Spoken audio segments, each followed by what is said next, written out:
Hello student, तो स्वागत है हमारे YouTube channel Maxwell physics classes में। और जैसा कि आप लोग का एग्ज़ाम है तो आप लोग बहुत ही मैसेज कर रहे हैं कि सर जितना जल्दी हो सके आप 5 मार्क्स का इंपॉर्टेंट क्वेश्चन अपलोड कीजिए। तो अभी आप लोगों के लिए हम एक नया क्वेश्चन लेकर आ गए जो 5 मार्क्स के लिए बेहद ही इंपॉर्टेंट है।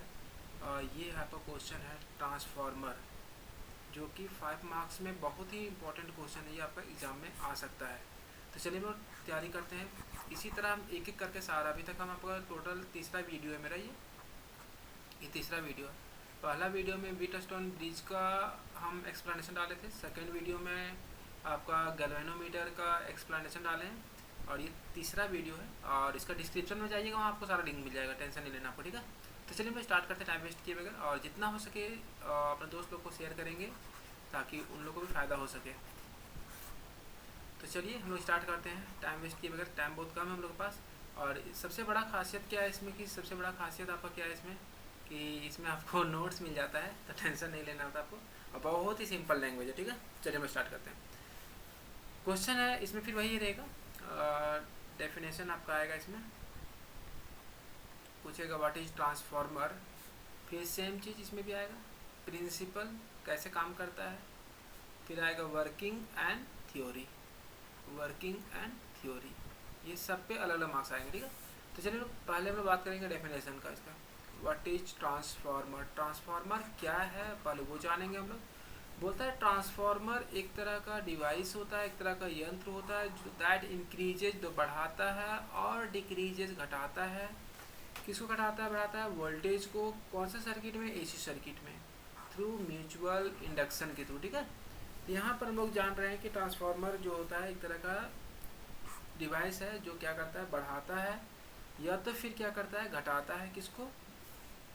वोल्टेज को, ठीक है। किसके थ्रू? म्यूचुअल इंडक्शन के थ्रू। तो फिर देखते हैं हम लोग इसमें टाइप्स, इसका दो टाइप्स है। पहला है स्टेप अप ट्रांसफार्मर, दूसरा है स्टेप डाउन ट्रांसफार्मर, ठीक है। स्टेप अप ट्रांसफार्मर का काम क्या है, देखिए बोलते हैं वैसा ट्रांसफार्मर विच इंक्रीज, जो बढ़ाता है इनपुट वोल्टेज को, उसे हम बोलेंगे स्टेप अप। नाम से पता चला, अप मतलब बढ़ाना, ठीक है। तो जो वैसा ट्रांसफार्मर जो इनपुट वोल्टेज को बढ़ाएगा उसे स्टेप अप ट्रांसफार्मर बोलेंगे। स्टेप डाउन ट्रांसफार्मर वैसा ट्रांसफार्मर जो डिक्रीज करता है, घटाता है किसको? इनपुट वोल्टेज को। अब बोलिएगा सर हमको समझ में नहीं आया, तो इसमें समझने की कोई ज़रूरत नहीं है। जो आपको घर के साइड में जो लगा रहता है, रोड साइड आपका ट्रांसफार्मर जो लगा रहता है, वहाँ पर हम लोग सप्लाई कितना करते हैं। जो रोड साइड जो ट्रांसफार्मर लगा रहता है, देखिएगा वहाँ पर, वहाँ लिखा रहता है नीचे, ये जो सप्लाई होता है वो 11,000 वोल्ट होता है, ठीक है। ये जो सप्लाई होता है कितना इसमें, मतलब इसमें जो ट्रांसफार्मर में इन करता है, इसको बोलते हैं इनपुट वोल्टेज। ये 11,000 वोल्ट हो गया। हम घर में जो सप्लाई करते हैं, हमारे घर में जो वोल्टेज आता है वो आता है मात्र 220 वोल्ट, 220 वोल्ट। ये हो गया इसका आउटपुट, ये हो गया इसका आउटपुट। तो यहाँ बोल सकते हैं ये हो गया step down transformer. Step down मतलब क्या हुआ, कि जितना वोल्टेज हम इसको दिए, हम कितना सप्लाई किए थे, 11,000 वोल्ट, हमको कितना मिल रहा है, 220 वोल्ट। तो ये कहीं ना कहीं वोल्टेज को डिक्रीज कर दिया, वोल्टेज को डिक्रीज कर दिया, तो इसका नाम पड़ गया स्टेप डाउन ट्रांसफार्मर, ठीक है। चलिए एक बात याद रखिएगा, जो ट्रांसफार्मर को हम इन करेंगे उसे इनपुट वोल्टेज बोलते हैं, जो ट्रांसफार्मर हमको देता है उसे आउटपुट वोल्टेज बोलते हैं। तो दो हो गया, कंफर्म हो गया आप लोग का, एक स्टेप अप एक स्टेप डाउन। जो वोल्टेज को बढ़ाएगा उसे स्टेप अप, जो वोल्टेज को घटाएगा तो ट्रांसफार्मर उसका स्टेप डाउन, ठीक है। चलिए अब जो सबसे इम्पोर्टेंट है प्रिंसिपल। प्रिंसिपल मतलब सिद्धांत, ये कैसे काम करता है, ये कैसे काम करता है। इसके लिए आपको एक टर्म जानना होगा, म्यूचुअल इंडक्शन। एक टर्म जानना होगा आपको, म्यूचुअल इंडक्शन होता क्या है। देखिए ये फैराडे का एक नियम था, उसमें क्या हुआ था, देखिए बता दे रहा आपको थोड़ा सा।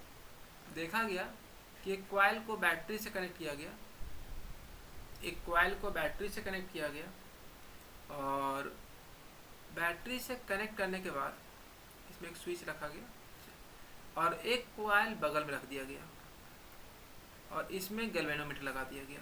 गैल्वेनोमीटर इसलिए लगाया गया ताकि वहाँ पर करंट के बारे में पता चल सके, ठीक है। तो राइटिंग ख़राब, बच्चों इतना ख़राब राइटिंग नहीं, सॉरी इसके लिए। ये आपका सेल लगा हुआ है। जैसे ही सेल में स्विच को ऑन किया गया तो करंट प्राइमरी, इसको बोलते हैं प्राइमरी कॉइल।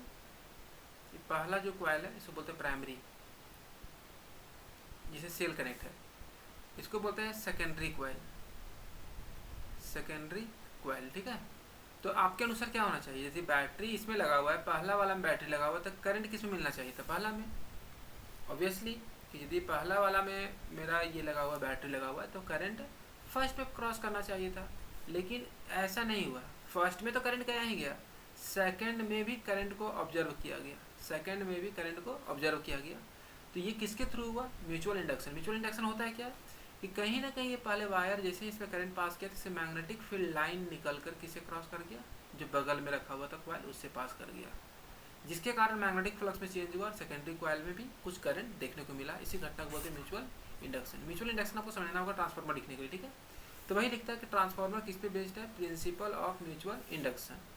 बोलता है इसमें क्या होता है, एक नया वोल्टेज इंड्यूस होता है कोई कॉइल में जब व्हेन अ चेंजिंग मतलब बदलता हुआ करंट फ्लो करता है थ्रू इट्स नियर बाय मतलब सामने रखा हुआ कॉइल।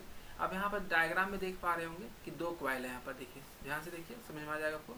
ये हम अलग से डायग्राम बना देते, मेरा डायग्राम तो इससे अच्छा नहीं बन पाएगा, लेकिन स्पष्ट दिखे उसके लिए हमको मेहनत करना पड़ रहा है, बट आप लोग के लिए मेहनत हम कर ही सकते हैं, तो कोई दिक्कत नहीं है। चलिए देखते हैं हम यहाँ पर, पहले कुछ नहीं लेना है, एक आयरन का कोर लेंगे हम लोग, एक आयरन का कोर बना लीजिए हम लोग। ये आयरन का कोर है। इसके बाद हम लोग क्या करेंगे, दोनों साइड कॉइल को लपेटेंगे, ठीक है। इसके बाद हम लोग दोनों साइड कॉइल को लपेटते हैं।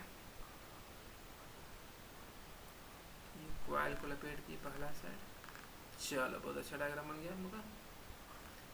ये इसको बोलते हैं इनपुट, यहाँ से वोल्टेज हम लोग देंगे, ठीक है, और यहाँ से हमको वोल्टेज मिलेगा, तो ये हो गया मेरा आउटपुट, ठीक है, ये हो गया आउटपुट। ये हो गया प्राइमरी कॉइल और ये हो गया सेकेंडरी कॉइल, ठीक है। यहाँ लिखा हुआ देखो सेकेंडरी कॉइल, यहाँ लिखा हुआ प्राइमरी कॉइल। ये जो बना रहता है फेरोमैग्नेटिक कोर रहता है, मतलब कि बोल सकते हैं एक तरह से आयरन का बना रहता है, ताकि आयरन को मैग्नेटाइज करना आसान होता है, इसलिए, ठीक है। होता कुछ नहीं है, जैसे ही हम इसमें प्राइमरी कॉइल में पहले इसका कंस्ट्रक्शन देख लीजिए, फिर ज़्यादा कंफ्यूज नहीं करेंगे। कंस्ट्रक्शन में यही जितना बात बताया वही सब लिखा हुआ है इसमें। बोलता है कंसिस्ट ऑफ टू सेपरेट, यहाँ पर ध्यान दीजिए कि दो अलग अलग कॉइल है, देखिए ये आपका फर्स्ट नंबर, ये पहला कॉइल है और ये आपका दूसरा कॉइल है, दोनों अलग अलग कॉइल है, ठीक है। तो यहाँ बोलता है कि ऑफ इंसुलेटेड वायर आउन मतलब लपेटा हुआ है सेम आयरन कोर, एक ही आयरन कोर के ऊपर दोनों कॉइल लपेटा हुआ है। The coil which is connected to AC input, यहाँ पर देखिए जो शुरू में सिंबल एसी इनपुट का ये वाला, तो वैसा कॉइल जो एसी इनपुट से कनेक्ट है उसे बोलते हैं प्राइमरी कॉइल, उसे बोलते हैं प्राइमरी कॉइल।